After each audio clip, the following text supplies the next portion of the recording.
Hey everybody, Ashton here with Gents with another fragrance review. And if you haven't joined my Facebook group, Gents Frag Family, please do so. Link in the description. Today we're going to be taking a look at a Prada fragrance. It's from their Luna Rossa line. This one is Luna Rossa Sport. Luna Rossa Carbon is the last one that I did a review on. This one doesn't get talked about quite as much, even though you see it online every once in a while in the Facebook groups. So I figured, let's go ahead and review it.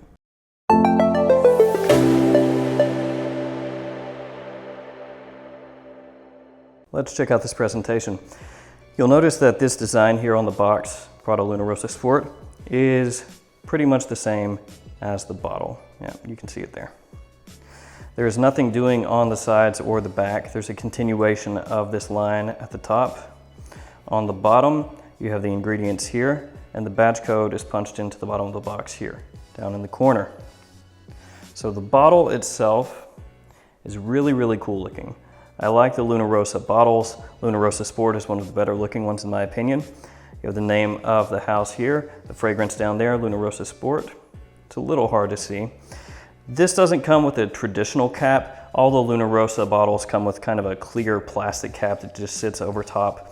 But it's really hard to get back on once you take it off. It's kind of a pain in the butt and it doesn't look good, so I just throw them away.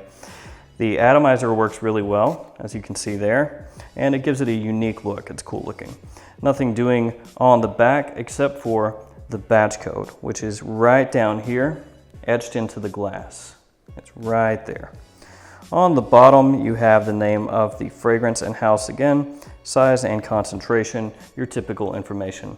That's the presentation for Prada Luna Rossa Sport. Now, the first thing that jumps out at me about this one is that it's called Sport. So you would think that it's gonna be like a really fresh, maybe citrus kind of fragrance, you know, like a really light, uplifting summer scent. And that is not what this one is. Now, I'm not saying that it's super thick, super cloying, like a kind of thick, heavy winter fragrance. It's not that. It's just not a citrus fragrance. The easiest way to describe this one is that it's Prada Le Male. So if you're familiar with Jean Paul Gaultier Le Male, which most people are, this is essentially Prada's take on that fragrance. And that's much in the same way that Luna Rossa Carbon is like Prada's version of Dior Sauvage. This one has a good amount of lavender right off the top. Again, it's gonna remind you of Le Male. There's also vanilla, there's tonka bean in here.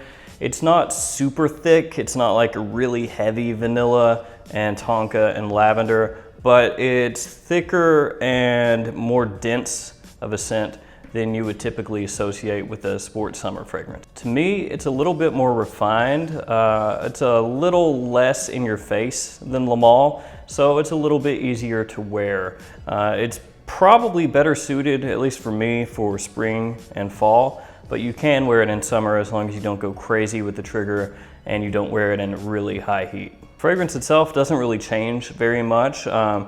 It's mainly a lavender, vanilla, tonka fragrance. There's a little bit of juniper in there that comes in as the fragrance starts to dry down, but it's not something that changes greatly from the first spray to the mid to the dry down. It's not something that does crazy stuff and every time you smell it, it's something different.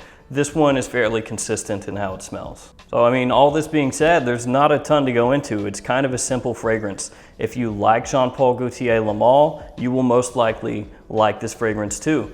It's probably best for people that want a little bit of a change on that Le Male fragrance formulation. You don't want Le Male, but you like it. You'd like just a little tweak here and there.